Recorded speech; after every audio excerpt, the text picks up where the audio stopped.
Juzi Nigeria pale kauziwa na nani, nikatajiwa Ameri, sijui Nasoro, mzungu kauziwa na nani. Kwa hiyo hao wote huyu anawajua, na ndio maana mimi cha kwanza na yeye yumo, na yeye yumo ana maeneo yake Ramatoma, Weye, kila tunakopita mnatajwa. Kwa hiyo hapa ni swala la kutusaidia.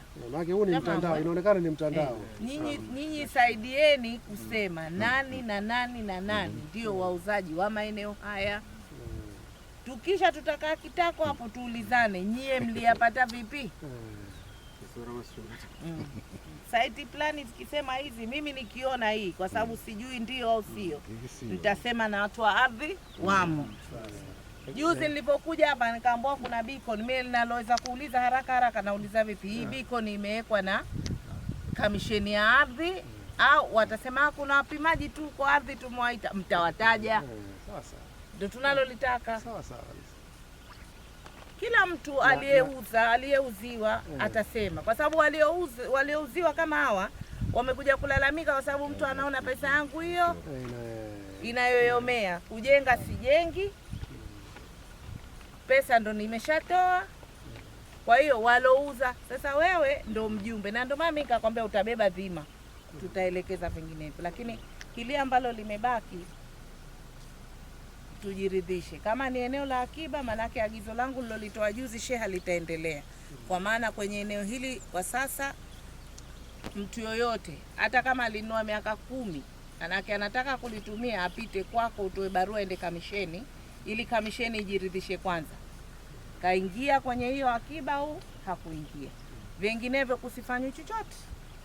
Na huyu nilimsimamisha kwa sababu ya makando mengi yaliyomo. Tafuta mtu mbadala wa kusimamia zoni hii kwanza, ili hichi tunachokiagiza kiendelee. Kwa sababu yule ana malalamiko mengi, analalamikiwa, hatuwezi kuendelea na mtu aina hiyo. Na sasa hivi itabidi yeye atupe orodha ya watu wenye maeneo haya yote wanaosema ni wao. Sisi tutajiridhisha, ano karatasi ya mambo msige, ano karatasi ya kuuziwa ile ya mchele, ano karatasi rasmi ya serikali, wote wenye maeneo haya. Umenielewa Yusuf?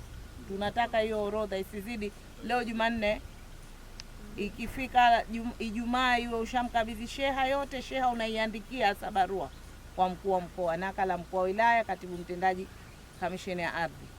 Sawa? Sasa kama ni hivyo lazima walete kula ili tuseme, na washauziwa watu, maeneo ni yao kabisa wale wananchi wanauza, lakini matumizi hayakubali. Kwa mfano mtu anauza eneo la kilimo, sisi akija kwetu tunakubali kwamba shamba hili ni la Bi Hamida, anamuuzia mgeni, sisi tunakubali kwamba sawa, tunakubali kwa matumizi ya kilimo. Mzungu anakuwa surprise, sasa mimi kilimo gani nitafanya? Sijui hata kupanda, mpaka taratibu zianze za kubadilisha matumizi. Exactly, na eneo hilo papazi yake sio uwekezaji kwa maana ya hoteli, papazi yake ni kilimo. Kwa hivyo lazima waje kwetu ili tuseme kwamba mgeni huyu anaweza kufanya uwekezaji wa hoteli au real estate projects au vitu vingine kama hivyo.